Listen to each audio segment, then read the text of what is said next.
frustrated by what he argues is a lack of support by President Biden's administration. Republican Governor Chris Sununu of New Hampshire is taking matters into his own hands to help secure his state's northern border with Canada. Subscribe my channel for more updates. Sununu announced on Thursday that he'll use $1.4 million in funding from New Hampshire's current budget to boost tenfold patrols by state and local law enforcement along the 58-mile border. While acknowledging that the deteriorating situation along America's northern border is overshadowed by the crisis along the southern border with Mexico, the governor emphasized that there have been more apprehensions along our northern border in just this past year than in the last 10 years combined. Encounters with individuals on the terrorist watch list at the ports of entry on the northern border have doubled since 2017, Sununu highlighted.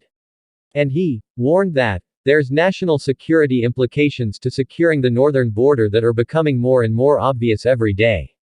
Sununu, accompanied by State Attorney General John Formella and state law enforcement leaders, said that it is made very clear to us, by those on the front lines along the border, that we do need more targeted resources. We need to provide an all-hands-on-deck approach. The governor and Formella announced the creation of the Northern Border Alliance Task Force. They said the partnership between state, county and local law enforcement, and forest rangers and fish and game officers, will increase border patrol hours from roughly 55 per month to a total of 10,000 hours in the next 18 months. Sununu, a vocal critic of the Biden administration, took aim at Washington. We asked the federal government for help. We've been denied, he charged. There's nothing that's come from the federal government. No additional efforts out of the federal government. Sen. Jeanne Shaheen, a former governor and the senior member of New Hampshire's all-Democratic congressional delegation, visited the border last month on a fact-finding trip.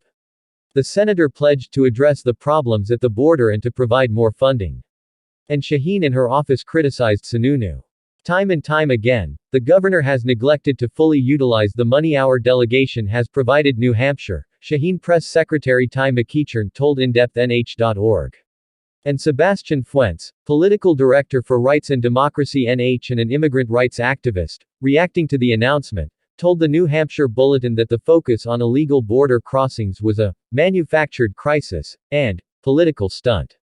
Sununu vehemently disagreed. I laugh at anyone who tries to criticize us when we're the only ones actually doing anything and taking the issue seriously, he charged.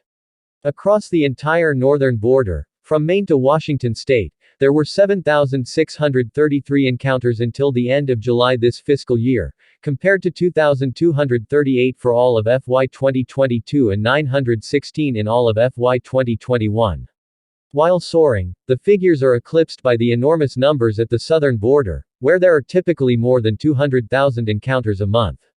However, it still forms a considerable challenge for the smaller staffed areas along the northern border.